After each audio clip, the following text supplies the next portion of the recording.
Good evening, U.S. Basic Squadron. This is your recommend number 10. I'm your werewolf.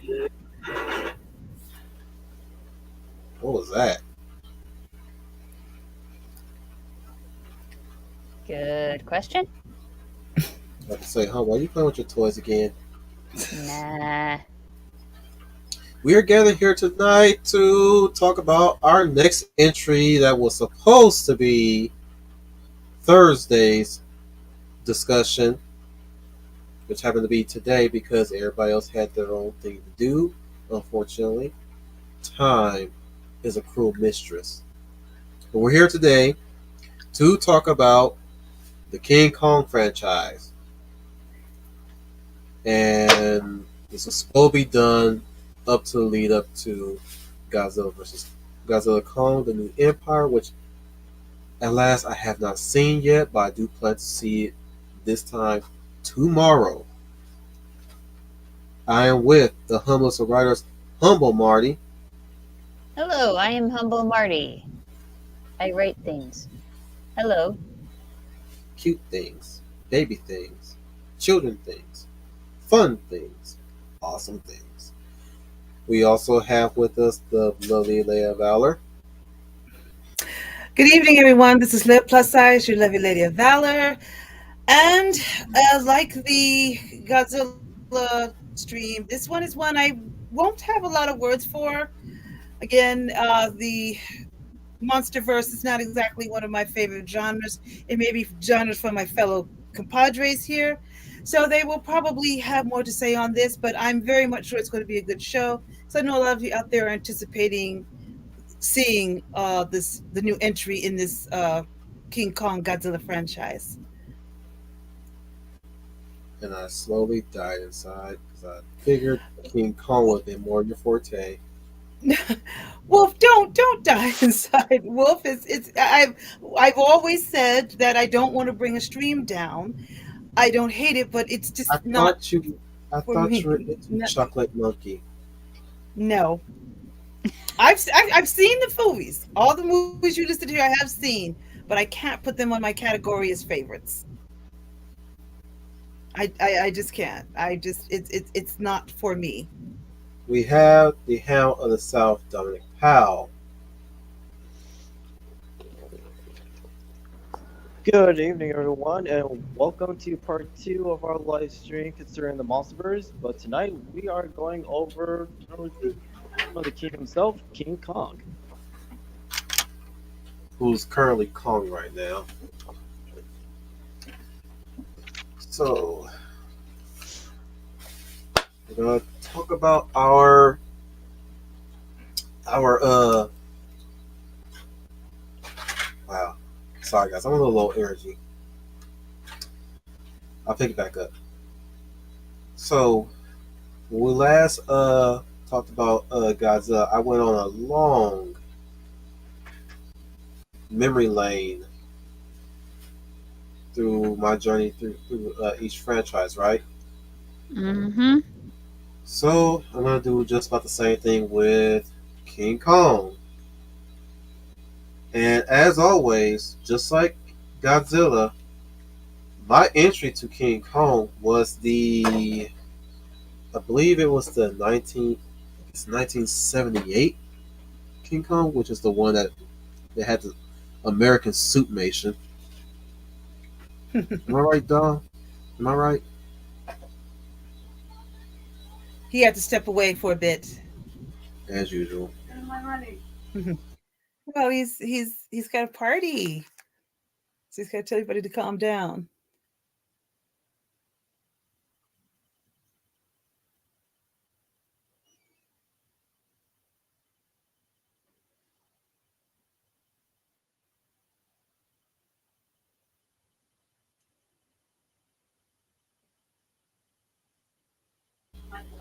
He'll be right back.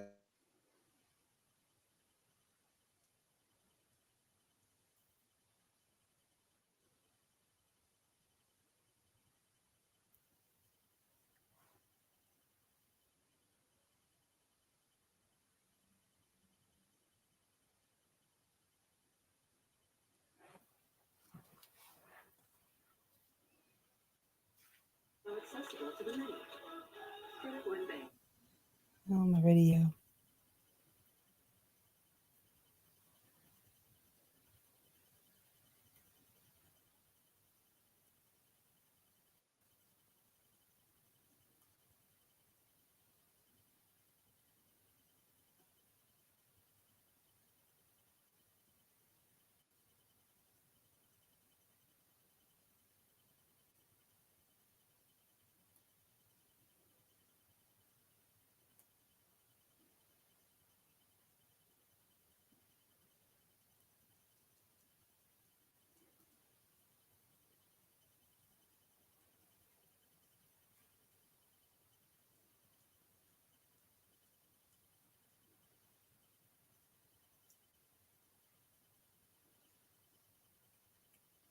Um, Sorry, guys. Oh, that's okay. Tonight has not been my night. Wow, I'm about to cut that out and re-upload this. But yeah, shoot. It was a 1976 King Kong, which had the monster as us, where they used the suitmation for this one for American kaiju film. You think that Godzilla was the first American kaiju? I would say that the no, I'm talking on my ass. Let me stop right there. So I saw that one for my first gateway as to King Kong, where instead of a Tyrannosaurus that he fought in this one, he fought a giant snake.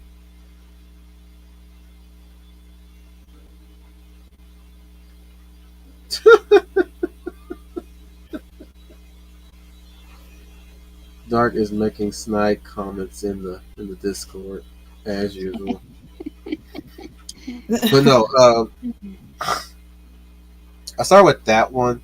Then I got around to seeing the original OG King Kong, which is the 1933 film, which we all know was made possible through stop motion, a revolutionary movie technique where we all know that you use miniatures and frame by frame you move the figurines. I say figurines, but the miniatures and the figurines and puppeteering, of course. So I saw those. Those two were excellent. I mean, hell, I would say that Jesus Christ, both films were freaking brutal.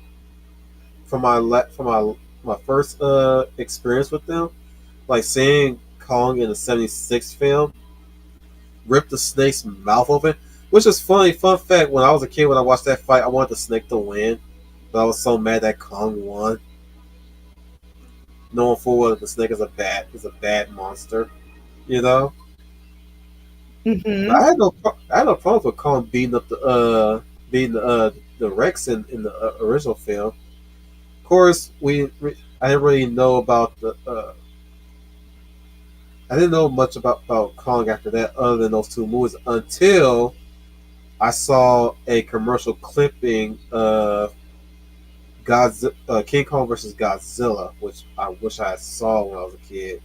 My goodness, that commercial came upon during the time I was watching Son of Godzilla, and I was like, "Oh my goodness!" I didn't even know it was King Kong that he was fighting, because the way how they designed Kong and King Kong versus Godzilla, we all know it's the weirdest design I've ever seen. But but child eyes would recognize him as like a big black blob thingy. I didn't get the chance to see that movie until 20 no 2000, I think around 2008, probably around TCM when there was marathoning Godzilla. That's where I saw that movie. I own the Oh. DVD. I own the DVD today, as of today. And I pop it in every once in a while. That is, of course, I tracked down a few of the King Kong movies. I never got to see the ones never got around to seeing the one where he fought Mecha Kong, because that was supposed to be a sort of a pseudo sequel to King Kong versus Godzilla. It's where he's on his own back to his island again, and he fights Mecha Kong in that one. I did see King Kong Lives, which is a sequel to the '76 film, and more on that one later because that one was weird. Of course, we all know about King Kong, the 2005, excuse me, the 2005 film. That giant of a movie, and I do mean giant. Like when I first, oh my goodness, when I first saw the trailer to that film, my jaw dropped. I was excited to see that movie. Though I will say that it upon first viewing, I was mixed somewhat. I was kind of mixed. On one hand, in the middle of it kind of dragged. On the other hand, it kept me going through iconic sequences. You know, Mm-hmm. we'll get into those in a bit. And I would say that out of all the King Kong films that I watched, that one was the most watched out of all of them that I've seen. Because, funny enough, King Kong 2005 or King Kong '05 was the most accessible around the time because you could flip through channels and catch it broadcasting on a lot of network channels on cable. Y'all feel me? Specifically FX. Mm-hmm. So it had a lot of screen time, if you will. Of course, I take every opportunity to watch King Kong, whoever had it on at any given time.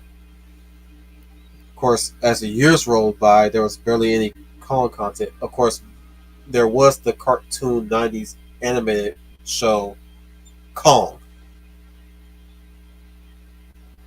and Humble's aware. I think Humble's heard of it. I know Dom knows of it. Yeah, I've watched it. Yeah, I know she watched it. There's that one. I did not see the Mighty Kong though, the 1998 animated film. Or is it? Is that what it's called? It's on Tubi right now. I know. Don't want to watch it.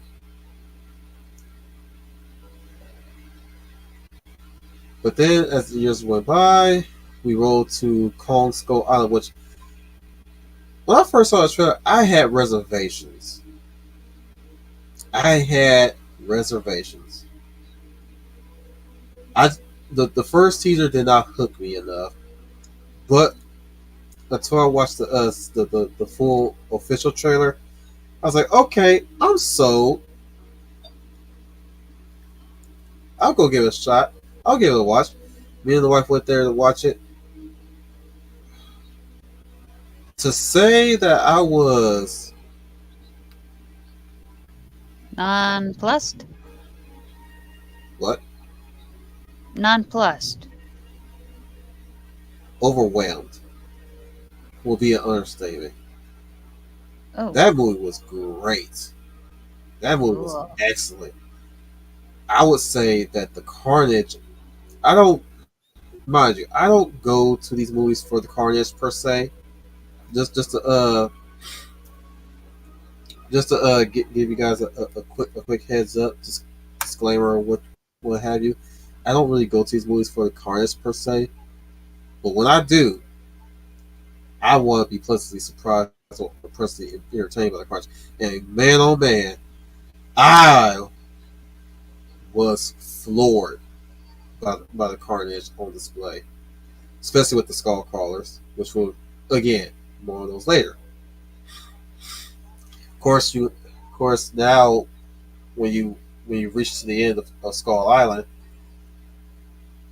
the Stinger Kong is in the same universe as Godzilla, aka the now MonsterVerse. And so far, he's been coming back. He's been going in strong ever since with Kong Skull Island, Godzilla vs. Kong, and now currently Godzilla Kong, The New Empire. Mind you, there's also an animated series called Skull Island that has something to do with Kong. It's terrible. It is trash. First viewing, and I said, fuck this show. More on that later. So that's sort of my foray to King Kong as I grew up. Unfortunately, I never owned any toys of Kong. Still don't, even though there's now available toys. Excuse me. Sorry, I'm a little tired. But as of right now, I have Skull Island. I have Godzilla vs. Kong on Blu-ray. And I can't wait to own The New Empire on Blu-ray as well. So let's we done lost Dom. Holy shit. Oh, the party must be good. Maybe he'll be back. He's going to attend He's to at the a party. convention. He's at a convention. Oh, okay. Well, the convention must be good. Anyways, Leia, you're up first anyways. So your foray to the King Kong franchise. Okay. My knowledge of King Kong is, first of all, I'm hello? You still there? Hmm. Oh, okay. I thought it looked rough. Okay, I'll keep talking if he can hear me. My first foray into this Kong franchise is right at the top, the original black and white stop motion Kong. I never watched all the way through, but I saw bits and pieces of it. And that's the one with Fay Ray. And I know it was the first time Kong was, I forgot the year that it came out, forgive me. But even though I didn't see it all the way through, I saw bits and pieces and clips of it. 33. Thank you. I saw bits and pieces and clips of it. Some that my dad used to watch on late night movies channels when I was a kid, and he would come home from work and he would be watching it. But I saw bits and pieces of it. And then, like Wolf, I was familiar with the one with Jessica Lange and Jeff Bridges. What was that? 1970? What was that year again? 76.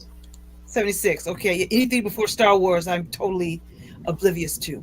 I saw that one on television, and that's the one with Jessica Lange and Jeff Bridges, and that's the one where he goes to the island and the natives kidnap Jessica Lange and decide that she would be the bride for Kong.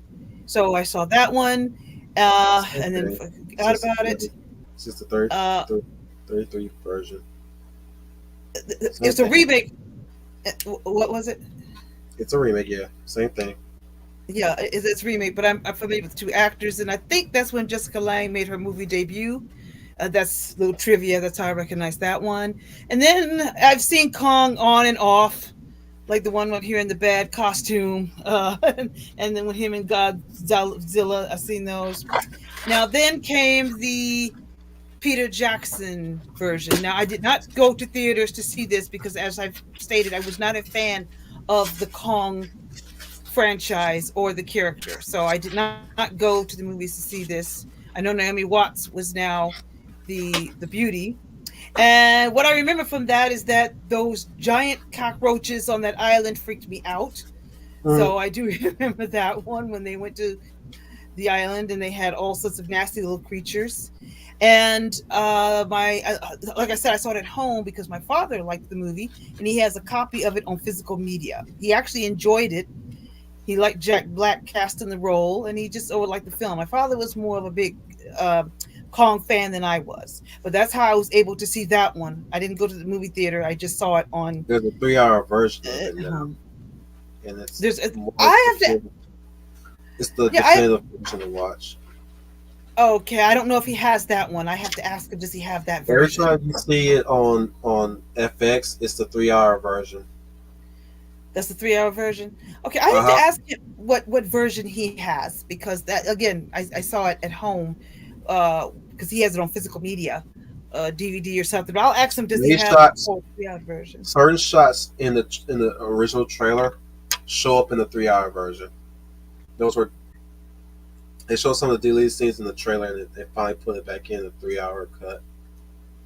I have not seen that, but I'll ask him, has he seen that? And is that the version that he has? Is he have to seen that one?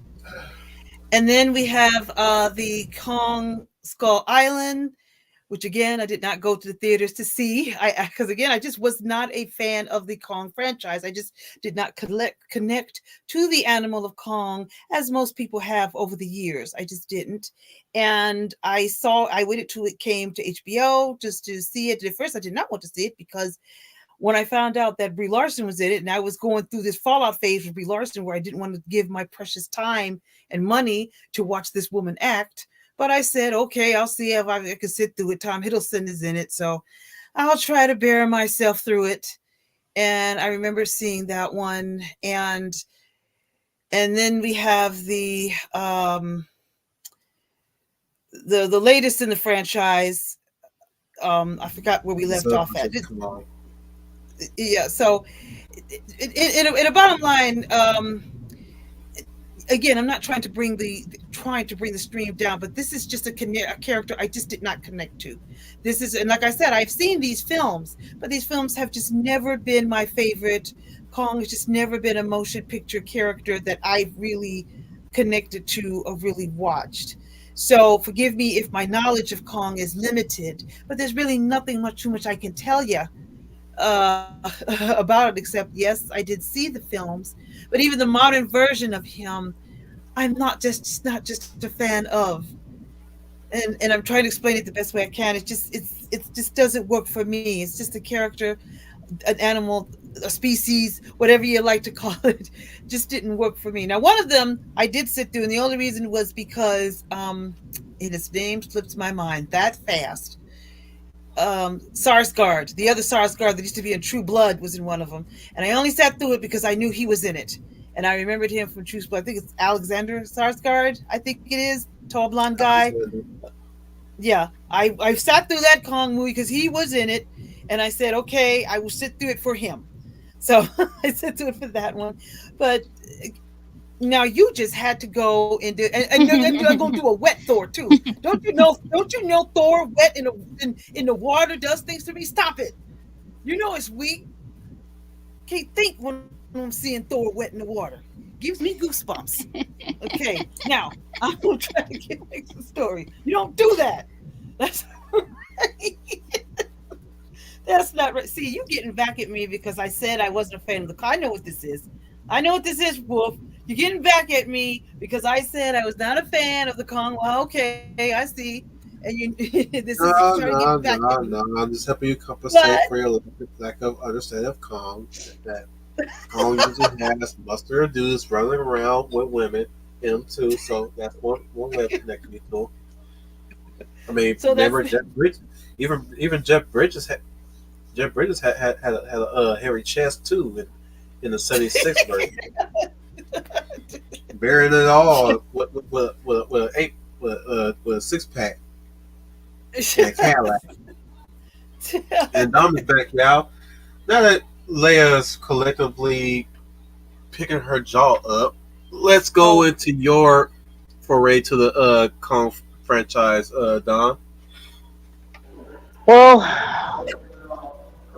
my introduction to King Kong is actually through Godzilla. Well, the original Godzilla versus King Kong. After I rented it from Blockbusters as a kid during my elementary school years. Share what the background noise, guys. He's at a convention. Well, I actually left the convention, but however, that's the point. But anyway, From Fangirl. I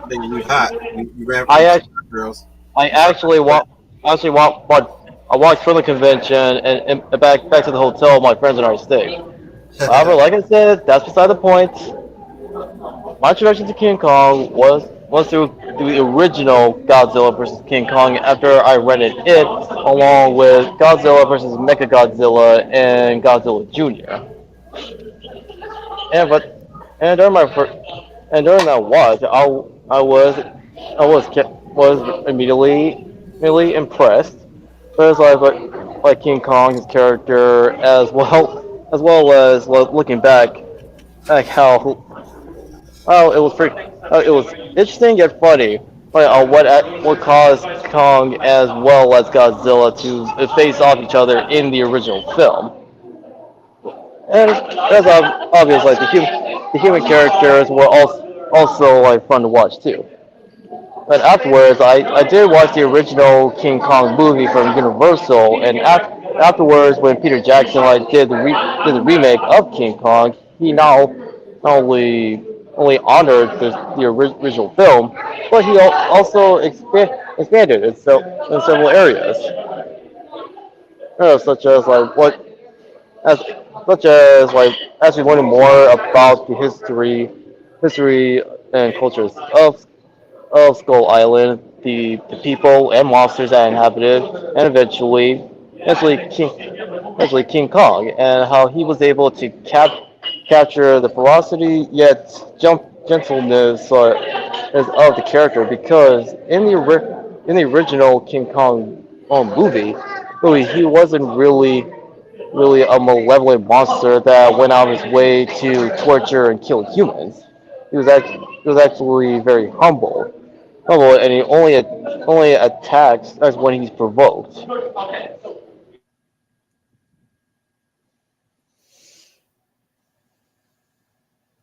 Hmm. We move next to Humble Marty and her taste in the Kong franchise.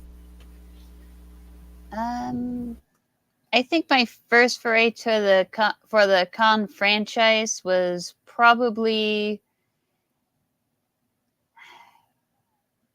watching it during nightfall when I was supposed to be in bed.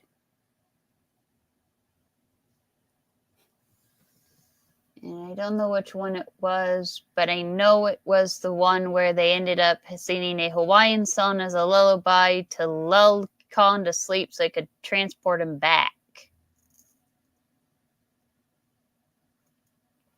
Don't know which one. But the one I do remember the title to ended up being that let's see, that was 1967, King Kong Escapes, 1976. The 2005 King Kong. Because, well, I ended up watching that one on a train trip to Albuquerque, New Mexico with my grandmother. You have your dining car, but there's this cheaper place underneath all of that stuff where you could actually buy a hot dog. And that's what I basically did. I sat down with a hot dog and watched whoever that lady was play with a giant ape. And I'm thinking, wow, this looks similar to this one Johnny Bravo episode where he ended up becoming the bride to a female gorilla. Yeah, suddenly. Yeah, I remember that episode from Johnny Bravo. Yes, suddenly a bunch of those little Easter eggs made sense. Especially the one where they had the giant ape on the Empire State Building trying to slap away airplanes, kind of like Leia trying to slap down Wolf Tin, showing her pictures of Thirsty Thor being extra wet.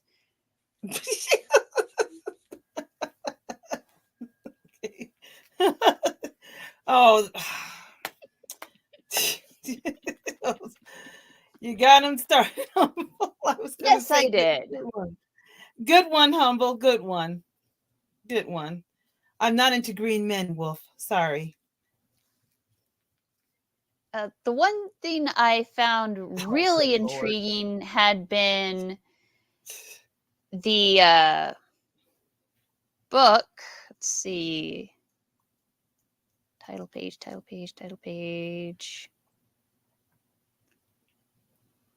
Load, darn you, load. The World of Kong, A Natural History of Skull Island. Basically took a bunch of Peter Jackson's promo art and turned it into a scientific documentary book. Long story short, everything on the island wants to eat you. And there's so much content on there, at least 2 or 3 YouTube channels. Thought Potato, Dino Facts, some other guy. They've all actually done huge documentaries about all of the giant bugs. There's even a carnivorous tapeworm and different animals on the island. Like, even the dinosaurs are on there. And the most harmless thing on there is some dinosaur that serves as the resident flamingo. Yeah, pretty much. And that's the only thing that won't eat you.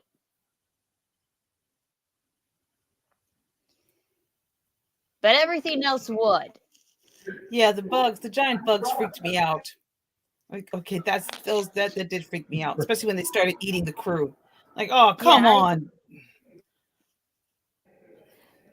Now, Hubble, have you watched the Kong animated series when you were a kid? Because it essentially serves as a sequel to the original King Kong movie from Universal. Yeah, that's actually the Kong I remember the most. And it was pretty cool because I like the premise. It was basically fight as giant animals, and they always ended up breeding some poor creature getting held hostage, becoming the giant mutant to attack, and Khan ended up being a quote unquote fighting partner for this one grandkid. Yeah, who is essentially who are related to each other, like genetically speaking. See, Yeah. because the Kong that we have in the animated series is actually a clone of the original King Kong, like after the events of the movie. Yeah.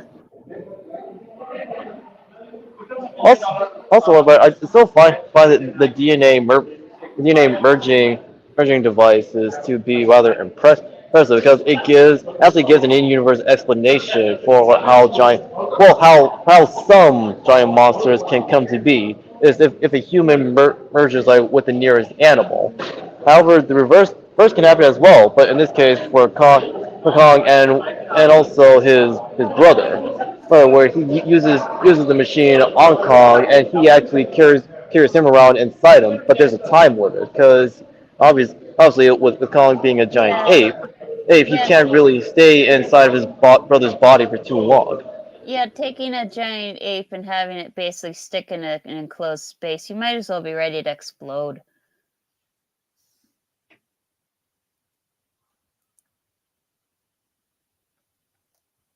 Though we can say Colin was a big fan of pineapple pizza. Yes, he is.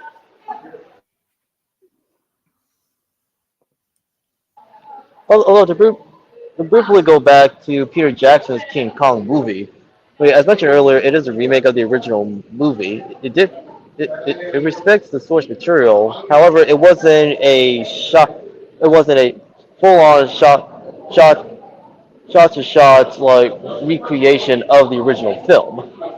Wouldn't you agree? Oh, definitely not. Good grief. If they tried to recreate the thing shot for shot, even the claymation part from the 1933 film, it would look kind of janky. It's kind of like if you tried to put PlayStation 1 graphics on a Walking with Dinosaurs movie.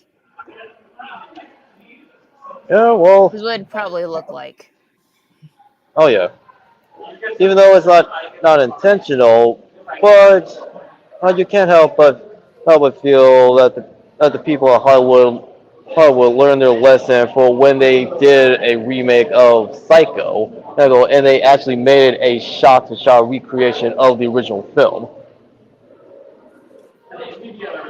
True. In other words, they they didn't want to repeat that mistake with the 2005 movie. True.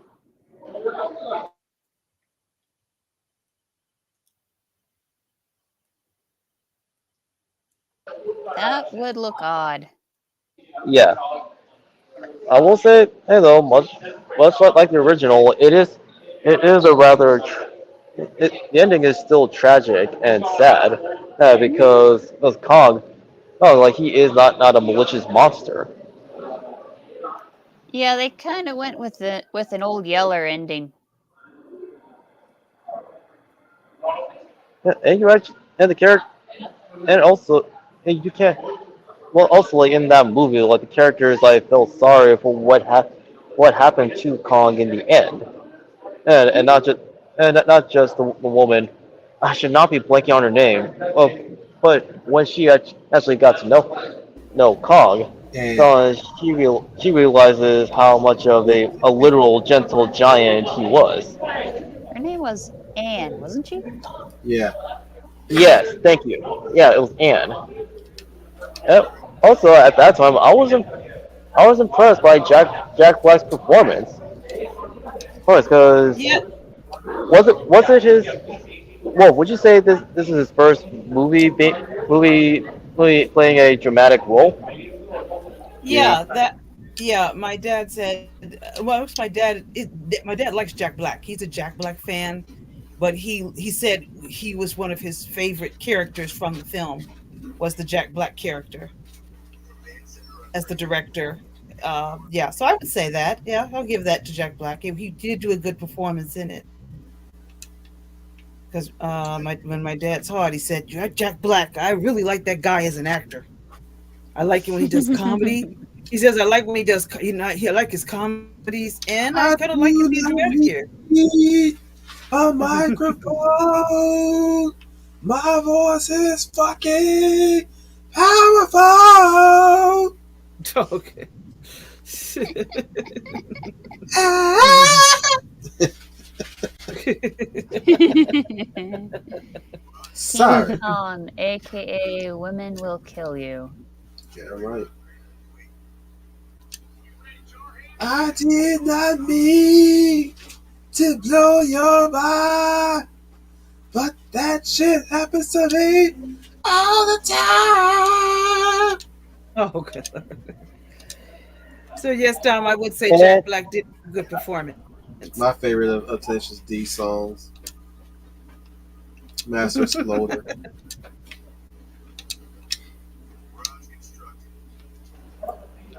Well, however, ever since Peter Jackson's King Kong movie, we actually didn't get any new material with a giant gorilla for a good long while until Kong Skull Island. Well, okay, I'm dead wrong on that one. There was Mighty Joe Young and its remake from that was on Disney for a while. Mighty Joe Young isn't really a King Kong movie. It's an original intellectual property that took inspiration from King Kong. I was speaking mostly on Giant Ape films per se, but you're right, Dom. You are absolutely right. But that does not denounce that we have a lot of we had quite a near year's worth of ape movies before we finally got Kong Skull Island up to that point. You know, do you agree? Yeah, you're not wrong. Wrong. However, like even if we did see like new works of fiction featuring giant apes or other monsters, there were varying degrees of quality. That's Some were correct. good, others were mad, while the other ones were just objectively bad. Yeah, he ain't lying. He ain't lying. He ain't lying.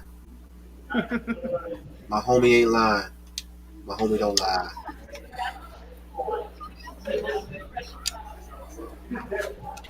Well, since we're on this topic, what was your reaction, Wolf, when you heard the news of the video game? Well, yeah, the arcade game Rampage receiving a film adaptation. I was excited, to be honest. I was very excited because I love that game to death. I really did. I It, really do. it took me by surprise. Surprise, I will admit that. However, it genuinely piqued my curiosity.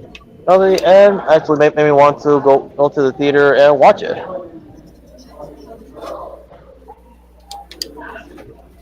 That's what it is. It is dumb.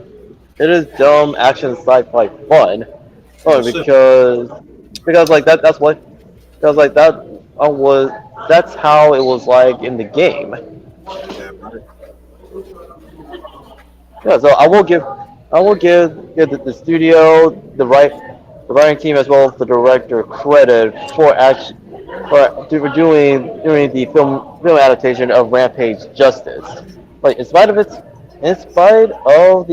some of the issues that it had, Mhm. it is actually a movie that is worth watching and rewatching in the long run because it didn't take itself too seriously, but it wasn't too lax either. Right. That's the one with The Rock When, and yeah. Negan from The Walking Dead. Yeah, I saw that. Yeah, I would agree it was dumb fun. I'm not familiar with the game, but I knew it was based on a game. But I didn't have a problem because I knew it was just supposed to entertain. And entertained people. It did. Mm-hmm. But as that was for Kong Skull Island. They as much as like other movies and other works of fiction that feature King Kong, they were consistent in his characterization, Let's go to in which like he is a heroic monster right. who like protects his not only protects his territory, but he actually does like protect the people and animals that live on Skull Island.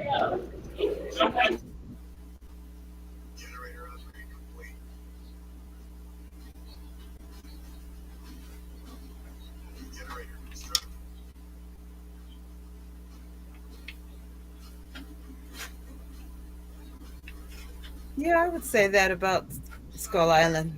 Yeah, he was sort of a protector of it. He did a good job so far.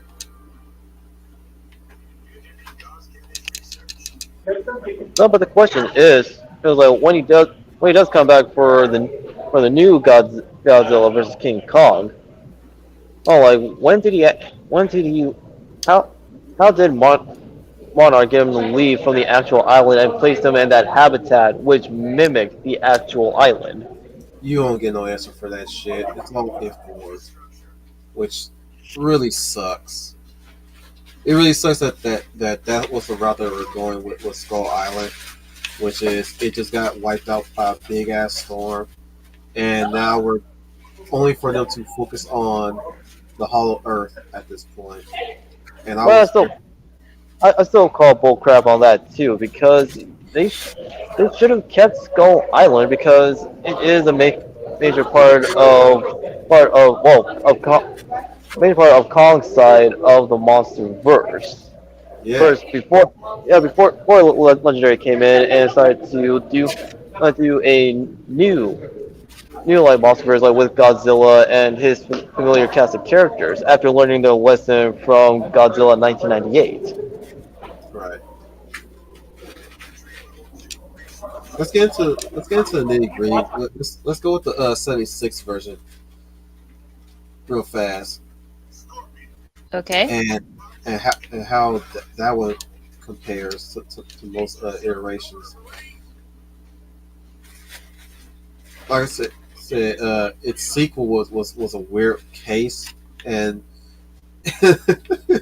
you know you like to call bullcrap on the whole Skull Island thing in Godzilla vs Kong, but man, they really pulled some really major bullshit when it came down to the 76 version by reasoning how he survived.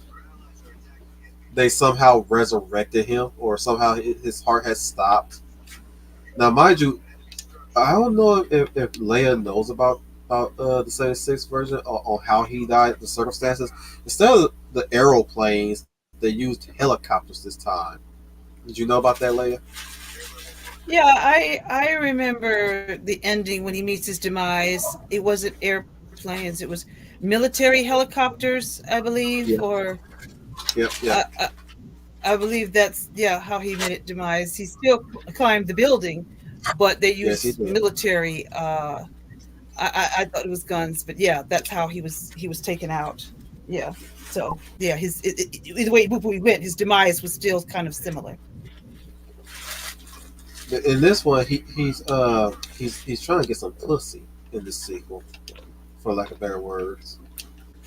You know, Wolf, I would sometimes say exaggerated, but I think you're right about that one, especially the scenes where Jessica Lange is bathing under the waterfall. I'm also talking about King Chica, Kong. wow, crazy. We got humble started. No, I was speaking on It seemed like on King Kong Lives, where somehow there's a female giant ape this time around. Even though it was established that there weren't many of his species left. He was essentially the sole surviving. He was the last of his kind. Right.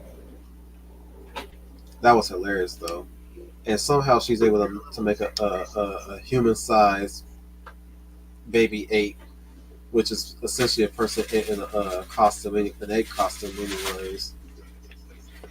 are we talking about the 76 movie or something else? 76, yeah. It's still a '76 Oh, I don't movie. remember. Oh, I don't remember that. That just shows you how I was. I don't remember that. Well, I just remember. We're talking about the sequel to the 76 film. Okay, that one I didn't. I don't believe I saw that because I don't remember any of that. I don't believe I saw that. You didn't. I don't. It doesn't come to memory. No. It's all right. Okay. So I was wrong when I answered. I thought when you answered about, I thought you were talking about the 76 film because when he takes her to the waterfall, he looks very happy as she bathes. So, It's funny that people like to think that she's that there's supposed to be a romance between them. I never thought there were a romance. I always thought it was like a Jack and the Beanstalk giant situation where they just have a small person in there and just there for the affections, Just mostly there just because they have a sort of attentiveness to them. That's how I saw it Oh, usually. they took it. Oh, okay. That's how I always took it. People like to go ahead with the whole romance thing, and I'm like, I don't think so. You Sickos. you found the relationship more platonic. Exactly. Platonic. Even back then, as a kid, I always thought things. Oh, they killed my whole fucking unit, motherfucker. Yeah, as a kid, I found the relationship to be more of friends rather than lovers. Exactly. Exactly. Dom, excuse me. I didn't take that because he pretty much almost tore up New York trying to find her when they brought him to New York. Back. They took his toy Oh. away. What'd you expect? Oh, yeah. But But I think she had feelings for Jeff Bridges. No shit, he's the hero, and he's got the big ass chest. He had the big ass chest.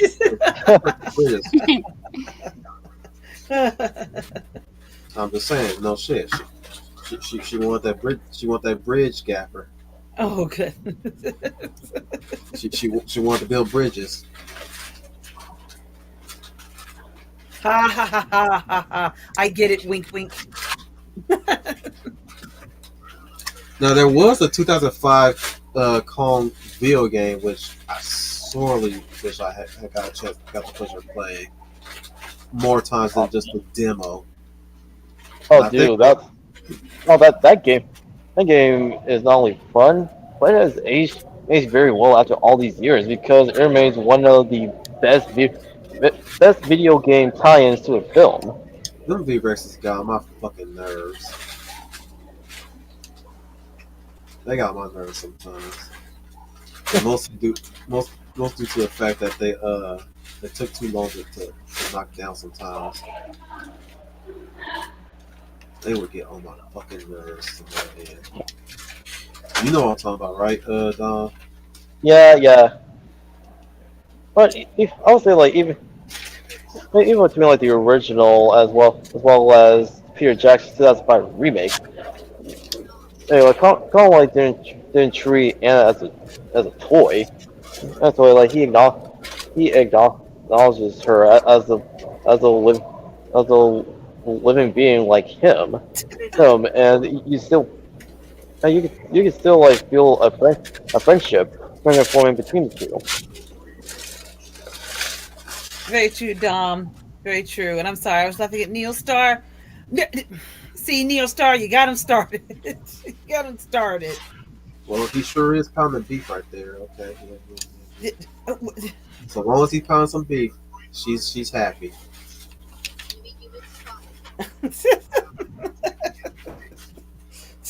Well, you don't do that kind of stuff. I'm weak. I have a weakness. For it. It's hard to have the strength trying to talk here intelligently.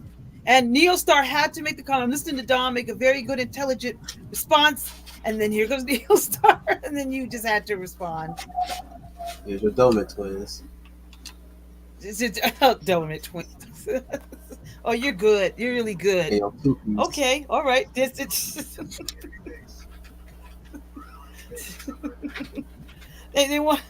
want to talk about Kong. They don't want me to sit here and drool. They want to have a Kong discussion. See, Neil Star, you got him started. Well, he is the monkey's paw.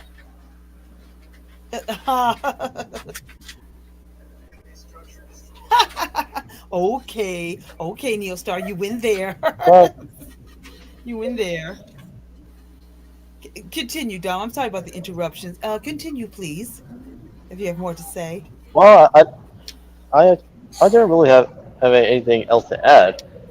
Just by stating that in the original as well as in Peter Jackson's 2005 remake, I can't treat it as another living, breathing being like him, and not as a toy.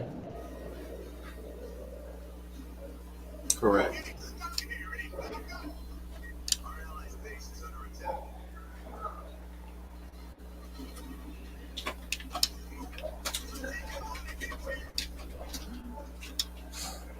Even so, well, with the '76 movie, I still call bullcrap for how Kong was brought back from the dead, because it cheapens his death from the first movie. No, they want a sequel.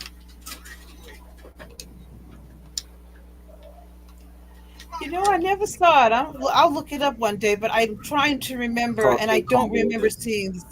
Yeah, I don't remember I saw that.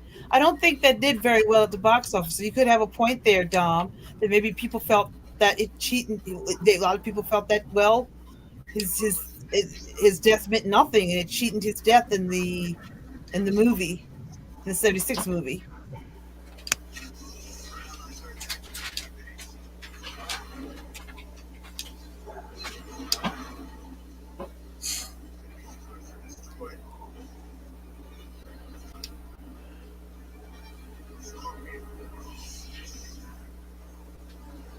Only so far, or like Kong is actually kept alive the longest, like in the MonsterVerse. First, then in actually Wolf. So, Well, ever since Kong was resurrected in the '76 movie, like who actually was he able to live long enough before for Peter Jackson's movie? no. I thought so. But yeah, so out of all his incarnations, like throughout all the different adaptations, his MonsterVerse incarnation is actually kept alive the longest. Yep. In the sequel, King Kong Lives, he dies in a even bitcher way that they did in the 76 film. Just gets blasted on by tank division actually. Wow. Yeah, like well, granted he made a heroic sacrifice protecting his boo and his new baby, you know. But it's like all that time they're trying to give him this pacemaker thing going on with him, and he dies. Ouch. Though the mama gets to live peacefully with her new son. So win-win, I guess. Of course, with the in the case of the Peter Jackson version, he dies the exact same way as the original 33. Mm. Though, what can we even say about the Peter Jackson version other than how amazing it is, especially with the dinosaur action and the gun action and all that. Hell, the natives were even scarier in this version than they ever was in the 76 version and the 93 version. The 93 version made them outright to be more human. You at times felt sorry for them, especially when Colin attacked their village. In the Peter Jackson version, they were completely antagonistic. Like, just did not want to be you didn't. Once you saw them, you did not want to be on the island with them at all. Yeah, they don't take too kindly with outsiders. Holy shit, you did a lot of damage, dude. Good job. I'm playing Halo Wars 2. But yeah, like you just did not. You just wanted them off that island immediately. I mean, even with the monsters and the dinosaurs, especially the critters. Like Leia did mention the pit, which, fun fact, was supposed to be in the original 33 version, which never got made, let alone got shot. Though there was rumors that they did build it, which in truth they built it, but they never shot it. They say there was footage, lost footage, mind you, but there never was. Peter Jackson, another fun fact, made his own version of stop motion of that pit scene, but to see it come to life in the Jackson film was something to behold. Leia said she was creeped out by it. I was creeped out by the leech, big old leech things and the crab things.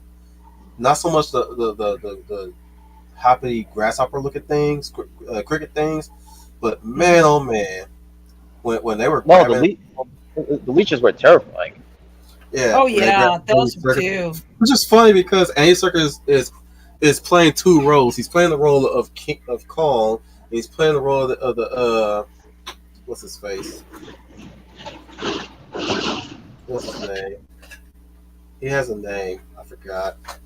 But he went down like a G in a horrifying way, though. And what's funny about that scene was the whole everything was so bloodless. Many of the sequences were very bloodless. Did you notice that? You just have to imagine the carnage that and I say carnage a lot. I know I repeat that, but that's how I best describe it. Carnage, just visceral stuff. Especially with the stampeding. I'm not gonna call them brontosauruses or any kind of the stampeding sauropod scene. Just it's crazy how they animated those long necked creatures with the tails wiggling around and keeping track of the legs placements without abusing the anatomy. You know. I think those guys were called brontosaurs. I don't think they were called. They were called something else. Because brachiosaurs, I think. They're not brachiosaurs either. I'm a dinosaur. I'm a dinosaur fan. The point is like they were still they were able to remain accurate of their anatomy. I mean, but still able to weave in the fantastical into it. Those dinosaurs have a name. They're just not brontosaurus because the brontosaurus name was it's no longer in fashion. They were Because- called Brontosaurus baxteri. Okay. Oh wait, you got the book. Yeah, I have the book. But what I'm looking it up was from some guy who created a whole D&D thing based on Skull Island. Interesting. Very That- interesting. Skull Island can actually fit into the world of Dungeons and Dragons when you really think about it.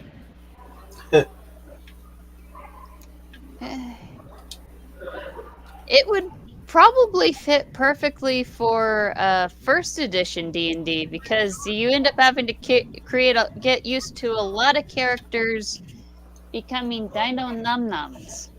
Yeah, but it can also exist in either the Marvel or DC universes. Well, in this case, classic Marvel and DC before their fall from grace. You're not that far off, Dom, because they do have a Godzilla versus the Justice League. Yeah, yeah, because well, back in the day, Marvel Comics they used to hold the rights to Godzilla and have him be a part of the main Marvel universe, Earth 616, for a good long while before like the rights expired, and they can no longer use the Godzilla in any of the future books. Hmm. I was talking about DC though, but yeah, you're not wrong. You're absolutely correct, Dom. But, Now, however, but I will say Godzilla's not the only one that made appearance in comic books. King Kong has his fair share, but they're few and far between. right. It's an IP that's very loose. Not loose. Very shall I say, can be very difficult to really utilize properly because one, Kong is confined to one area. Two, it's a daunting task to portray Skull Island the way it is and have a reason for anybody to even go onto the island. You know, y'all get my drift. Hmm. Mm-hmm. Yeah, I understand. It's very daunting indeed because, like I said, it's very well confined, and people believe that only way to really do a Kong movie is if you go to Skull Island. That's the only way you can go to. Hell, that's how they got King Kong on to fight Godzilla by going to an island.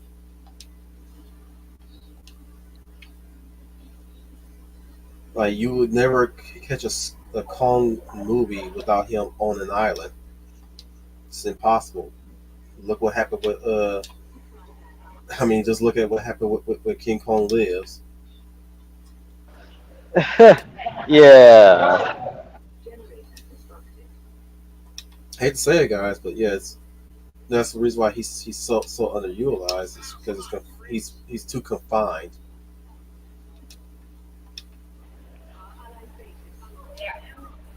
Well, there's also taking into account how the way, well, not knowing how different writers will actually utilize like Kong in a new setting outside of Skull Island.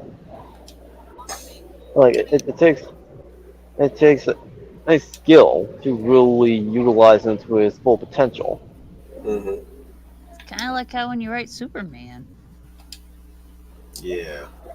Yeah, yeah, because probably similar to Clark, one needs to have a masterful understanding of King Kong, and like who he is and what makes him the character that has endured after all these years today.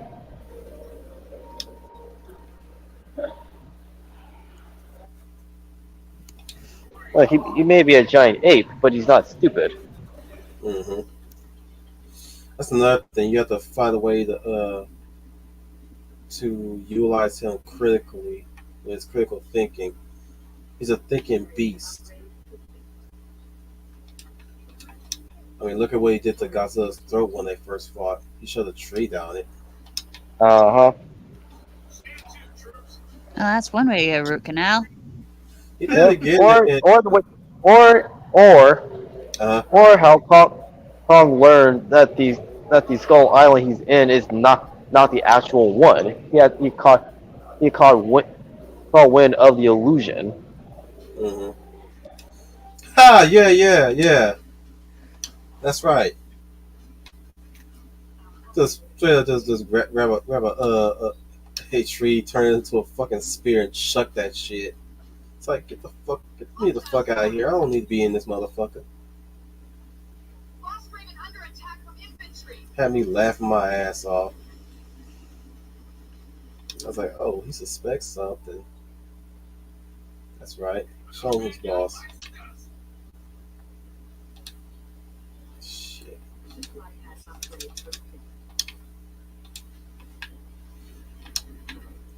Oh, I picked the wrong character to play this match. Oh, fuck. It's gonna be water if I actually get my strength up. Fuck this shit. Did they do like a con anime at one point? There was an animated new Skull Island series, and I fucking hate that shit. One, as I told Humble in the back in the green room earlier before we went live. One, he's a fucking secondary character in the show. Two, it's titled Skull Island, so it has nothing. It barely has anything to do. That's their covert way of we barely have anything to do with Kong, but focus on our dumb. Like y'all say the Monsterverse has a human problem. Let me tell you right now, this show barely has very competency. You know, everybody.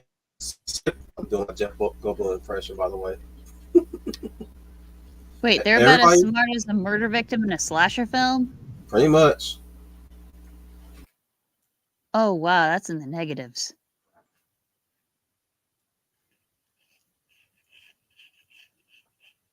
And the one is it's on Netflix. No, how do you feel about Kong the Animated Series? Because Humble and I brought this up earlier, and how it's essentially a sequel to the original movie from Universal. Right. Mm-hmm.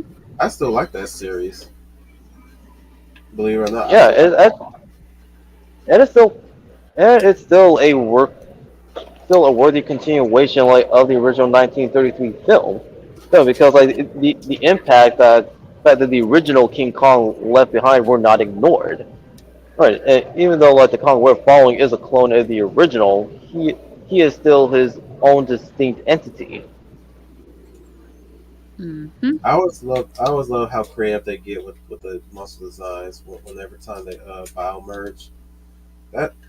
Those are some sick designs, man. Though and they hold up really well. Though the one where they used the Pomeranian and the lizard to make a dragon, that was fucking hilarious. Yeah, it was. It's like how the fuck you get that together and make it work somehow? Explain that shit, bad guy. Mr. Bad Guy, please explain that shit. What does motherfucker do nothing to skill like you like that? Well, actually, almost. Well, since we brought up Kong the Animated Series, you can actually categorize it as a science fantasy, because while you do have the sci-fi aspect, like with the DNA merging technology, but you do have aspects of fantasy as well. Well, such as that one time where two of the main characters actually got possessed by the previous king and queen of Skull Island. Oh yeah, they did a lot of shamanism and mysticism in that series.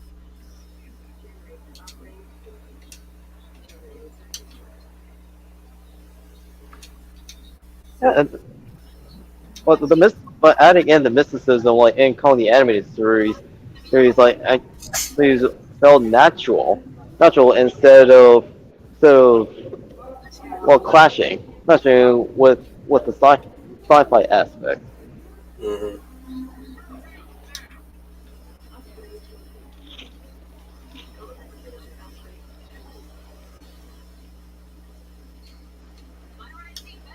I mean, arguably, you actually still see some of that like in the MonsterVerse, whereas like, especially with Mothra, rather it's like her supernatural origins remain intact.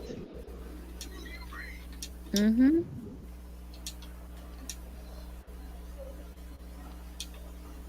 Although I will say it was a rather interesting with how legendary handles Kong's origins and how he became the last of his kind. Mm-hmm. Essentially, he was a sole survivor, very similar to Clark. However, instead of his people being killed by the on the eruption of a planet, Kong, Kong's people ended up being massacred. Yeah, Eee.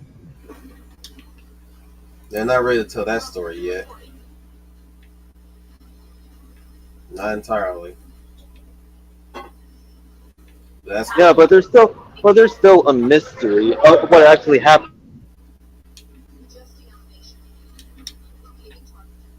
Did we just lose him? He was silent. Yeah. He'll make it back, I guess.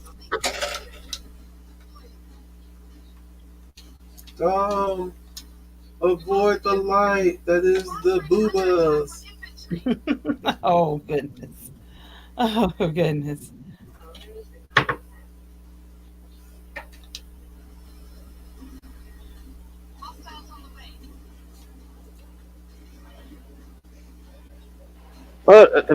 Eventually, I will watch the new MonsterVerse movie featuring Godzilla and Kong. Right. Oh, but what I was saying earlier about like the massacre of Kong's people, there is still an air of mystery of wait, actually, I take it back. In in the new Godzilla versus King Kong, like did they reveal like who slaughtered Kong's people? No, they don't. Okay, I thought so. Also, like in the MonsterVerse, like they actually There kept the is. mystery. They kept the mystery of like who murdered Kong's family and the rest of the giant apes like from the Hollow Earth. Well, the thing is, in this upcoming movie, it seems like there's going to be this whole ass race of ape beings, and it seems like they're going to expand on it. So, if nothing else, he might be a he might be a his people might be a clan of sorts rather than a whole species. It seems. Hmm. Huh. Cause yeah, I don't think he's gonna because there are apes that kind of look like him, but they just look they look completely Different. yeah, Well, especially if that's with the new villain Scar King. well, if this is true, so then it act then it would actually be Asuka can be seen as a welcoming addition to Kong's history because it's not a complete departure of his core characteristics. Mhm. So if it's so, so if, with the introduction of the Scar King, he may it might be possible that either that he's responsible for the slaughter of Kong's clan, or or he was merely the architect. No, the arch, or yeah, he was the middleman of the one who slaughtered Kong's clan. There's also the monster Shimu to factor Shimu, Yeah, you're right. who was mostly ice based for the most part. I can't wait to see it though. Like I said, Yeah, me too. Now need a star. So we just have to wait and see what happens to either one of them because I don't think Legendary is gonna kill them off that easily. Really, because they are well the faces of the monster verse.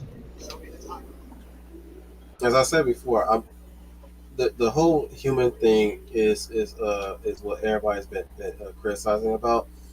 But as of right now, considering who our team players have been thus far, Gia is now running to be my favorite so far. You feel me? Hmm. No, she's not a badly written character. The thing is, the reason why she's working is because, for one, she's actually tied to a monster this time around. Most of the characters you see in the MonsterVerse, you hardly ever see them completely tied with with one of the monsters. Just they're for the most part being human, and they're not bad humans per se. They're not really that bad. Just they're not. I'm going to agree with everybody that they just don't have had the interesting aspects about them, unlike the monsters themselves. And the trouble with that is we don't have an established like occupation with them that actually benefits Monarch or benefits the studying of the monsters at large, or the Titans, Yeah. if you will. Yeah, whereas in the original movies from Japan, yeah, you do have several like occupations, which is like of humans that have varying relationships like with the monsters. I don't know what you call a cartoon. It's an occupation for the monsters. I'm kidding. Of course you would if its job is to draw Jet Jaga, Jet Jaga, Jet Jaga. Come on, come on, man, you know very well there are humans that have in the past movies we have seen humans like working alongside Godzilla and the other monsters. Of course, of course. Oh shit! You can't do shit. Get your ass back over here. You guys are mostly anti-air.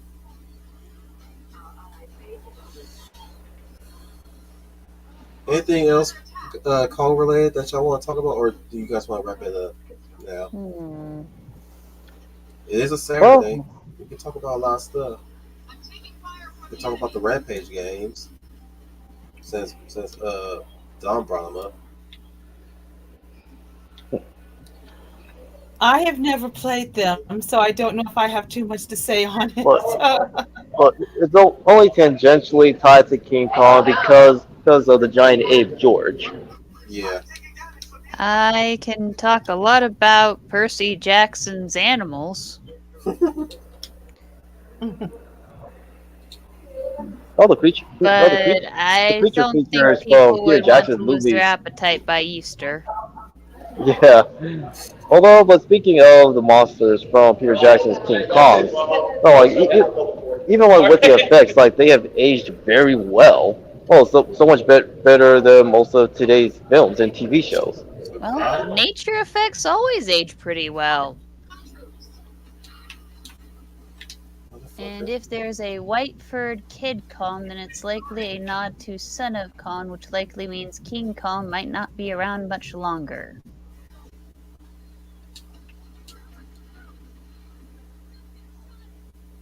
Or he could be another version of a King Kong Jr. Well, the little Kong, I'm still a bit iffy on. I'm not sure his addition is going to win me over anytime soon.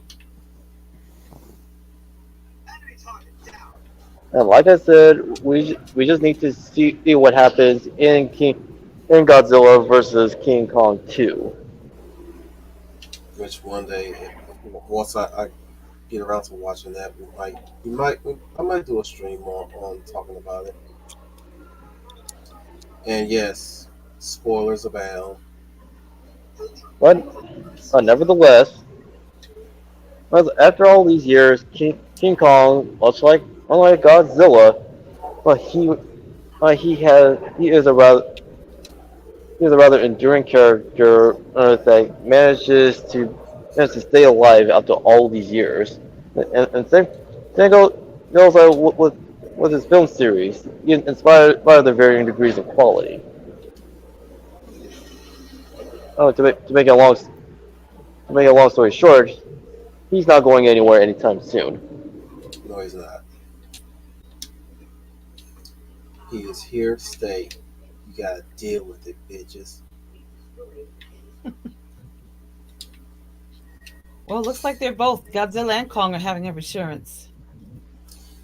They're doing I will say this: Kong and Godzilla are doing a world's finest way better than DC and EU has done, and that's saying something. Right? Yeah. This is what everybody was asking about. We wanted a fucking world's finest between the two. Like Kong is the Superman to Godzilla's Batman. Exactly. And Mothra is the Wonder Woman, so they're essentially the Trinity.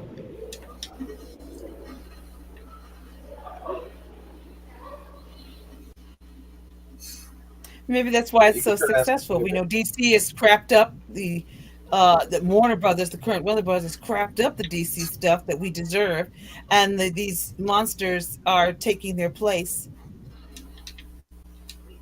giving people the kind of stories they want to be told. So maybe that's why people are still drawn to them. I know Wolf brought that out, but that could be part of it, I think. Well, they also have crossover appeal, like between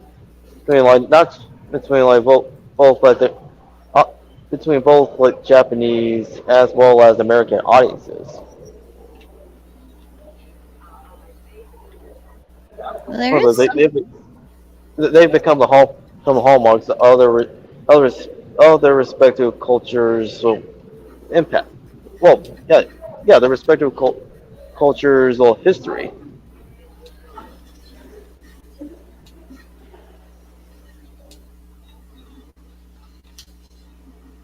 There is something kind of visceral about watching something destroy something.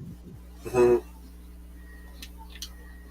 And I don't mean murder mystery, just the force of nature let loose in the wild.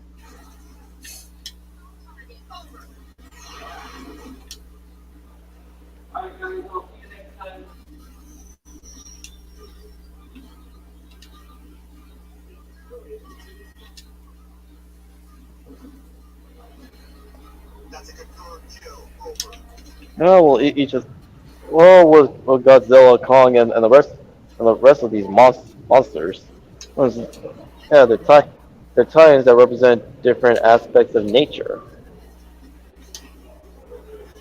Mm-hmm.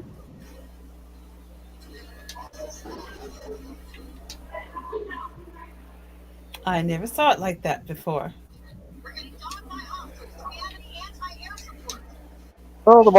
Legendary's MonsterVerse, they actually built up on that on that aspect. From the classic MonsterVerse, like with Godzilla, his supporting cast, and his rogues gallery. He never really got a But chance to also, talk about his Rose galleries. He barely yeah, has one, other than dinosaurs and in the case of the MonsterVerse, the skull crawlers. It's mostly them. Like he just fights that's whatever nature is throwing at him. that's true. While one of his allies is Godzilla, Are you sure about that? well, man, it varies in different adaptations. That is true though. And and the two of them are actually allies. Allies, and they only become antagonistic towards each other due to extraneous circumstances. But once they get their heads out of their butts, they actually work together to face off a common threat. I always like the fact that in Godzilla vs Kong, Godzilla's first action when Godzilla shows up on that ship is to deck him right in the face, and then Godzilla retaliates with his tail. That was an interesting fight to say the least, especially between both characters. Each one of them trading blows with each other. In the case of Kong, he has his trusty axe, just scarring Godzilla here and there. The, the dorsal fin, I'm a little iffy on about that being able to get powered up and defend against his heat ray or atomic breath.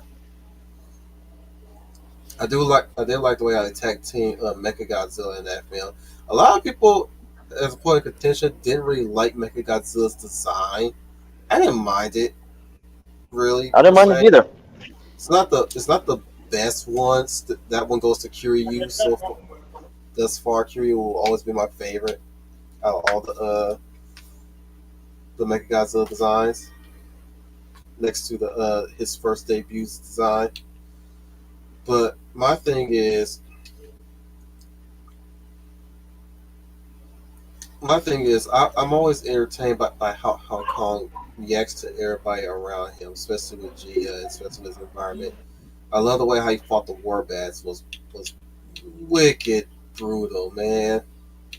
Just straight up, just bone crunching brutality.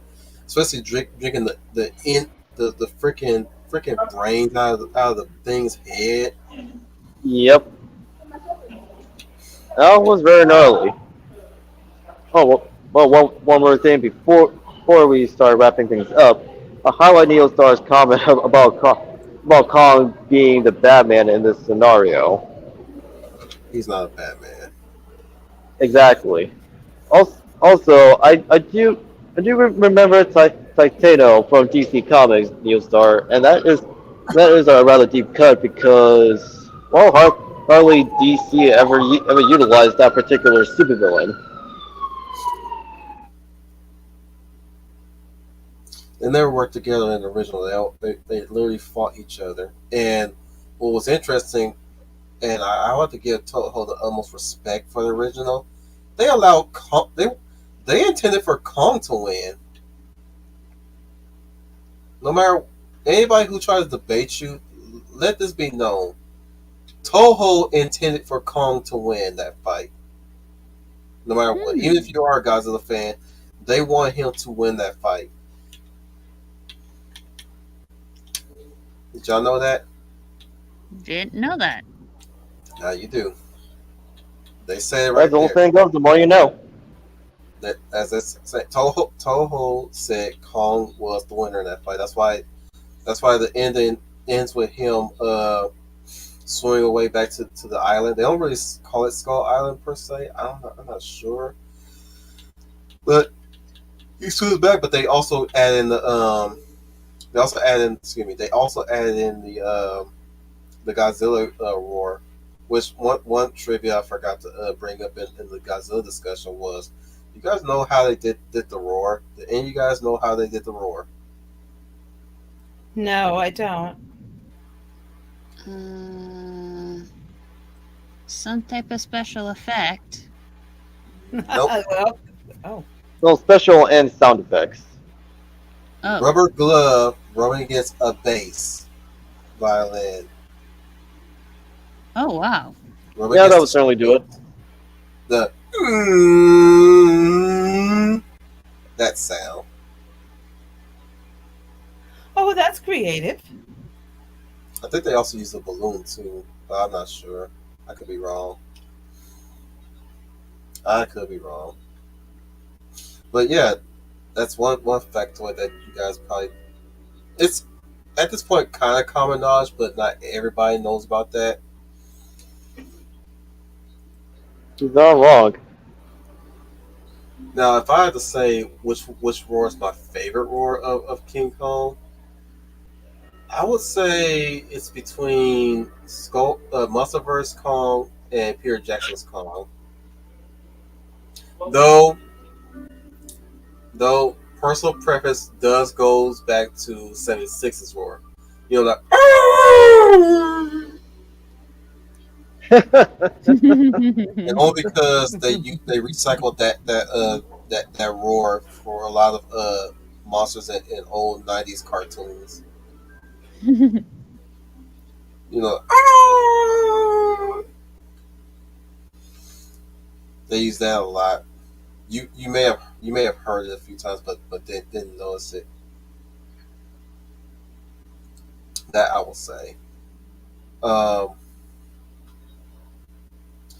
One thing I also did like was going to Universal and being in front of the animatronic King Kong. Sadly, that attraction has now since burned. It's been destroyed. Ouch. Yeah, I still remember the flames touching my face. Well, the heat of the flames, that is, not the actual flames. Otherwise, I would not be this pretty. Because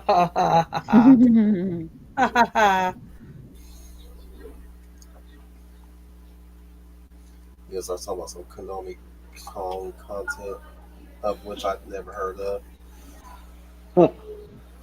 So, So, ready to wrap things up? I'm about to right now. Thank you for joining us on our out of order discussion. Sorry about the small delay in the beginning, but thank you for being here. Those 5 of you, 6 of you, 8 of you, and those nonsense motherfuckers that keep popping in and out. Thank you, my friends, for hearing us half-heartedly gush about our favorite big 8th wonder of the world, Kong himself. I can vividly tell you guys what I love about them, but like Kong is such a he's an easy character to fuck up. I was gonna go in depth about the Skull Island animated show. No, you can always save it for a part 2 of our King Kong discussion. We ain't doing no Or damn second part. Or alternatively, or we'll actually in a future episode of the Real Millennials, we will actually be talking about giant monsters. Well, can also go into the adventure stuff too, but we'll brainstorm that. Thank you. It could play into the action and adventure episode of the Real Millennials. However, you and I can touch base on that as well as the giant monsters episode later. Well, in the back room. Anyways, thank you, the Hound of the South Donic Pal. Thank you everybody for joining us in part 2 of our Monsterverse discussion concerning King Kong. If you like what you heard here, make sure you like, share, subscribe to Wilton Media's channel. And remember to keep up the good fight in keeping hope, idealism, and optimism alive in the world. Because remember, cynicism and nihilism are for losers. And always remember that there is a light at the end of the tunnel. This is the Hound of the South, Dominic Powell, signing off. Hope you all have a good rest of your night. The Humble Zariah's Humble Marty. Hello, I am Humble Marty. Thank you for coming to our gushathon of King Kong. I hope you guys all have a lovely day. The Lovely Lady of Ireland Plus Size. Good evening, everyone. This is Leia Plus Size, your lovely lady of valor, and thank you for joining us in this discussion of King Kong.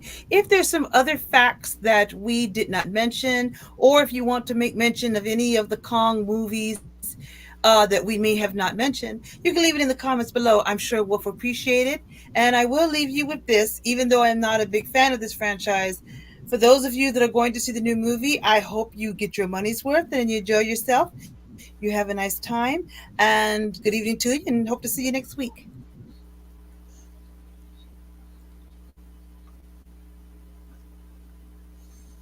Give me a sec.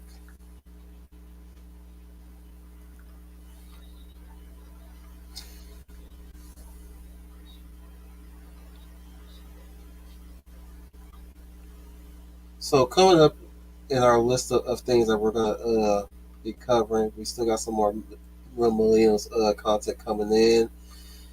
We have we have the upcoming X-Men Pride of the X-Men discussion with Elle. But before we even do Pride of the X-Men, we're actually gonna have her with us to, on another Tuesday night, I believe the 16th, where she is going to, not the 16th, it's going to be 12 in February. Wow, I cannot think right now. April. In April 12th, she will be talking with us about, well, at least I hope it's the April 12th. She says she's down, but I don't know if she was down on 12, but I digress. We'll talk about the X-Men 20th Century Fox movies. We'll hear her gush and probably scream and probably fangirl over the old OG X-Men franchise movies. Well, we should also gush about the comics as well. Not right now, Dom. We'll get there when we get there. Especially with the 90s anime. I mean, the 90s X-Men animated. And hopefully come about this year, we'll do the X-Men anime series. Yeah, from Marvel Anime. Which we should have done earlier before 97 came out. Damn it.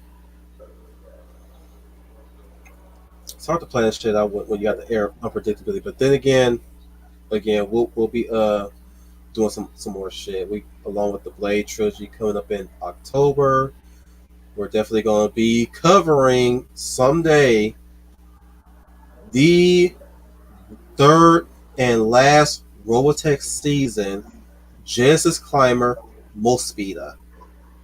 We're going to have the Mead guys for that one, which we're gonna have a whole lot of y'all dancers singing. Look up, look up, look up. The sky is falling. Look out, there's something there. Anyways, we'll get there when we get there, of course. I say that a lot. But since you brought up the real Millennials, next Thursday we will be going over the action and adventure genre. So make sure you be there for that. And also bring out your own list of works of fiction that deals with either genre or both. Because honestly, action and adventure do tend to go hand in hand with one another. Yes. Mm-hmm. I'm your Wolf Commander. Once again, remind you guys, you are the UN Spacey. Welcome to the. Oh, you motherfuckers. Okay. All right. I'm putting cases on all you bitches.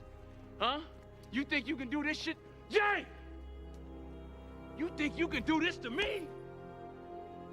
You motherfuckers will be playing basketball in Pelican Bay when I get finished with you. Shoe program, nigga. 23-hour lockdown. I'm the man up in this piece. You'll never see the light of day. Who the fuck you think you fucking with? I'm the police. I run shit here. You just live here. Yeah, that's right. You better walk away. Go on, walk away, because I'm going to burn this motherfucker down. King Kong ain't got shit.